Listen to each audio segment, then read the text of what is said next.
Most teams, when they call something from a line-out, they go through 100% with that. So if you call a drive, a lot of the time the forwards will just batter the drive and just keep going with that same move. What Saracens are doing really well is playing what's in front of them. So they might call the drive initially, but they will probe where the weakness is in the opposition team, and they will use Wigglesworth to do that as the eyes. So let's have a look at what we're talking about. They drive the majority of their ball, and this one's just a nice straight drive, but they realise it's not on. Bath have put a lot in, so Brits breaks out, Wigglesworth calls him, and they're back over the gain line again in a shortened defensive line. Round the corner again. Let's have a look at the next one. This one close to the line. They go for the straight drive.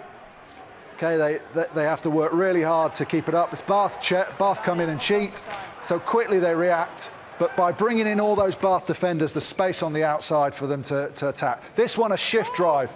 So all the London Irish know there's a drive coming, so they put all their first line in on that catcher, and they manage to get over the gain line, and it creates the opportunity for the likes of Vunipola to carry hard off the break, and they're always on the front foot. A bit of bad defence, and Jamie George goes over. And the last Jamie George one, this was called a drive. Matt Stevens said this was called a drive. Wigglesworth says, look, all their defenders have gone in.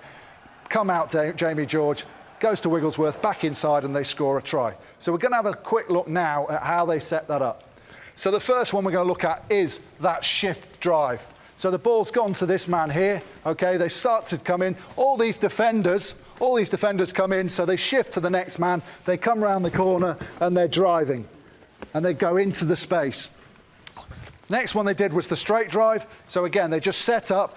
But when you're driving, you can get 8 players in again, but these teams, the opposition have to get defenders on either side, because as soon as you get that drive going, we know there's a gap in behind.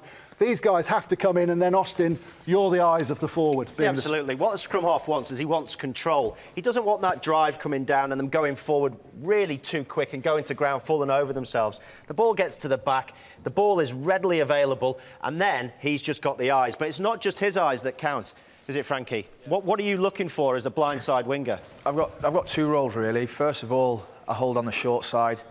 Ball comes off the back with Austin, he has a go. If they don't bring the numbers round, then we're always going to be on this short side.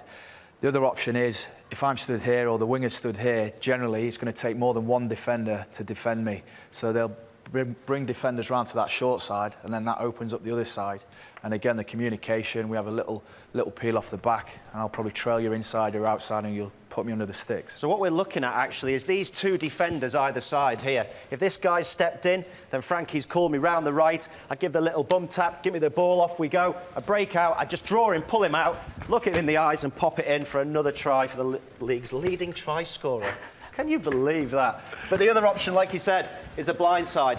Now, more often than not, this is not something really, Ben, that you do 5 yards out, is it? It's maybe 10, maybe 15, maybe 20. You get them going forward a bit. You may have driven them a bit early on. And as we saw with the Saracens, it was almost a reputation. Well, they knew it was coming. If you pull those defenders in, it's likely that the blindside defence is going to go around and try and cover.